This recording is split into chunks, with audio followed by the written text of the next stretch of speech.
suspicious.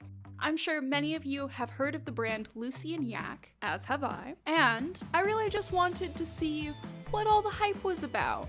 So I waited for a good sale and I managed to snag a classic pair of dungarees in the color taffy. Instead of doing a regular unboxing like I would usually do, I figured I would just go a step further and do a full company review.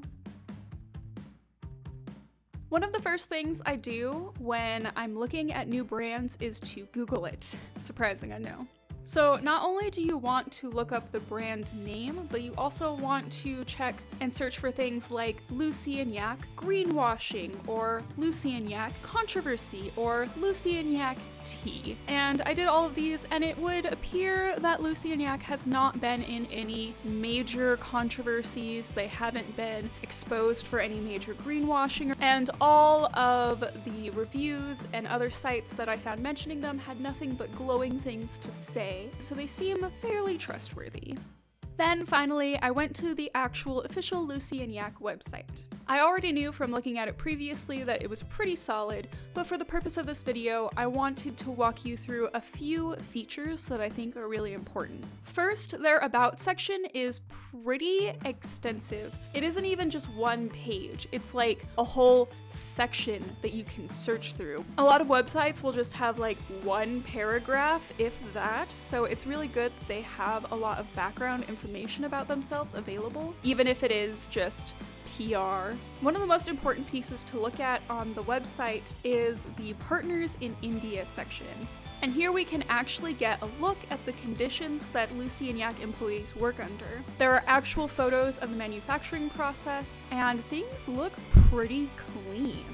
I also want to point out the use of dusk masks in multiple photos. Cotton fibers pose a serious threat to lung health over time, and garment workers have been known to develop lung cancer from inhaling loose fibers that are kind of knocked out while you're sewing.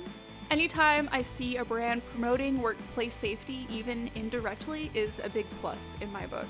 Also on this page we see a photo of a worker holding a Fashion Revolution sign. In fact, one of the things that I appreciate most about Lucy&Yak is that they work very closely with Fashion Revolution, which is a really amazing nonprofit. Fashion Revolution works to spread awareness of a lot of the darker parts of the fashion industry, and if you look at the Lucy&Yak Instagram page, you see that they work with them quite frequently, actually.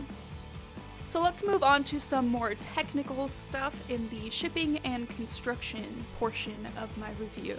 When my dungarees arrived, they came in a biodegradable plastic mailer. However, and this is one of my very few complaints, I do not have a way to compost this. Contrary to popular belief, you can't just throw away biodegradable plastic, and it requires commercial composting chemicals to fully break down. You also can't just toss it on your personal compost pile. Even more, unfortunately, my city does not even provide composting for the public, so it really doesn't make much of a difference that it was biodegradable plastic. To me, it's still plastic, and it's still gonna get packed into a landfill where nothing is able to properly biodegrade. It feels like a nitpick, but I feel like I'm not the only one who has this same issue, and just in general, like paper mailers and recycled paper mailers especially should be the norm, I feel like. But while most brands will just wrap the clothes in yet another layer of plastic underneath this, Lucy&Yak instead ships all of their clothes in garment bags made from fabric scraps. So at least there is less plastic than what would normally be there. I probably won't use this bag myself, but I'll probably repurpose it for a gift bag or something. Now let's discuss how the dungarees are made. Real quick, I want to apologize for my heater in the background. I am absolutely positive that you can hear it, but it's winter. So one of the first things I noticed is that there's no actual metal hardware on this anywhere. In order to turn this into an overall, there's just one strand, well, two strands in the back, and they both connect to the little corners here with this loop. On the Lucy&Yak website, there are a lot of different ways to tie these shut. I've just been doing it the simple and laziest way I could think of, which is to just, you know, Boom, it's tied. So there's no metal anywhere. This is a completely 100% fabric garment, so no snaps, no zippers, no nothing like that. Usually overalls have a metal component right here, but I can understand why Lucy&Yak decided to not do that, why they decided to do this loop method instead, because once you add a metal component to a garment, especially if you're trying to be as open and transparent as Lucy&Yak is, that adds like a whole nother level of sustainability questions, like where was the metal mined? How was it smelted? Under what conditions? With little metal pieces like that, it's usually pretty impossible to tell, so I can see that they've just avoided that altogether by doing this construction method instead. So the obvious question is, will it hold up to wear and tear? Will these loops eventually pull off? And they do look pretty sturdily sewn on. So we have the little box with the two crosses on front. That's kind of like the standard way that you sew straps onto a tote or something, and that by itself is pretty strong. Like, this strap has not one, not two, but 4 different seams plus this side seam that it would have to break in order to pull off. There's also a patch pocket on the front, and this is just done with a simple twin needle. It's not the most durable or sturdy way of putting in a pocket, but it is pretty good for a patch pocket just in general. They also have an extra reinforcement stitch right here in the corners so that there's that extra level of durability. It's not gonna pull. There's no reinforcement in the back, so if you own these for a long time and if you are constantly putting heavy things in here, eventually the fabric behind this seam might tear a little bit, and there's no real reinforcement on the back. So I think if I notice that this part is pulling, I might just iron in a little bit of interfacing on the back just to reinforce it a little bit. Same with the 2 patch pockets on the sides. On the legs here, there are a couple patch pockets, and they're done in the same way. They have a twin stitch and then this little bit of reinforcement here. All the cuffs and hems are actually done properly. They're really nice. What they've done is they've actually turned this over twice. So you'll fold something over, right? And then this part, this raw edge will usually be serged, and then they fold it over again and then stitch it.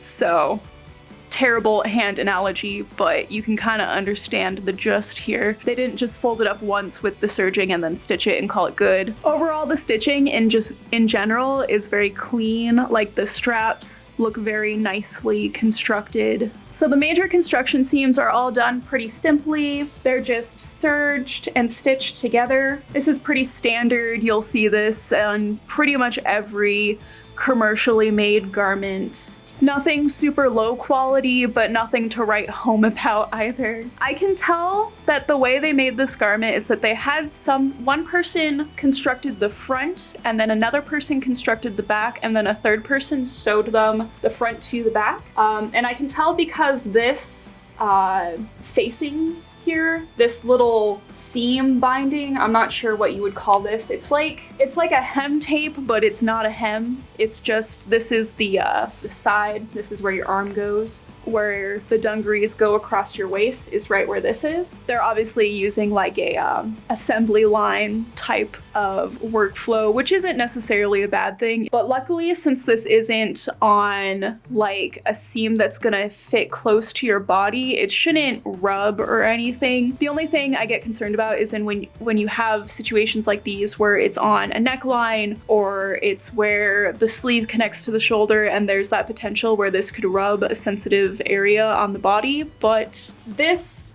garment doesn't really sit closely anywhere on the body, so that's not really as much of a concern. I didn't realize that there was another little tearaway that says 36. I don't know what that was intended to mean, but okay. If you get one of these, there's a little tearaway tag, so remember to tear that out because they can get kind of scratchy. This would be on your ankle, so if you're wearing it without socks, that might be a little bit scratchy. And then we have the actual Lucy&Yak tag on the inside. It just says British design, handmade in India with 100% organic cotton, size medium. So yeah, that's the basic construction of these.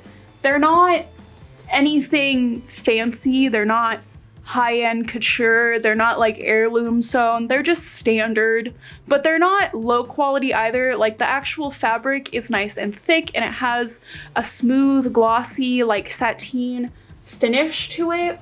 But yeah, so I will switch back to narrator Catherine.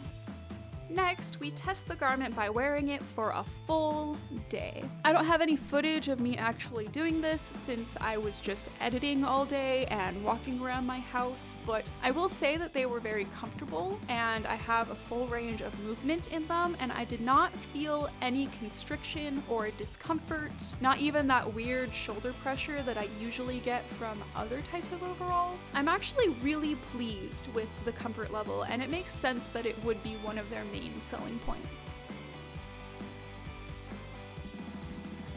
So in addition to a traditional review, I decided I would also include some different style options that I might consider for a piece like this. Something that gets overlooked in clothing reviews a lot is how said garment looks when paired with other clothing. And I think it's just as important to consider how you're going to use something before you buy it as it is to consider where it came from.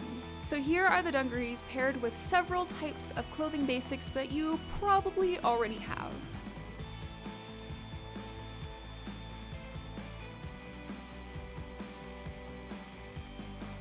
Overall, I really love these dungarees, and I'm glad I bought them. It goes without saying that this video is not sponsored. If it was, I would tell you, I promise. I really did spend my own money on these, and they were worth every penny. If you can get a pair in your wardrobe's signature color, then they can quickly become an easy staple. I hope this video was as entertaining as it was useful. I think this is how all of my unboxings are going to look from now on. I feel like just pulling clothing out of a box is a little bit too, I don't know, consumerist. Maybe I should be giving people more of a reason to watch me buy things. Instead of just being like, hey, I bought things. But that's all for now. I hope everybody has a good day, and I will see you all next time. Bye!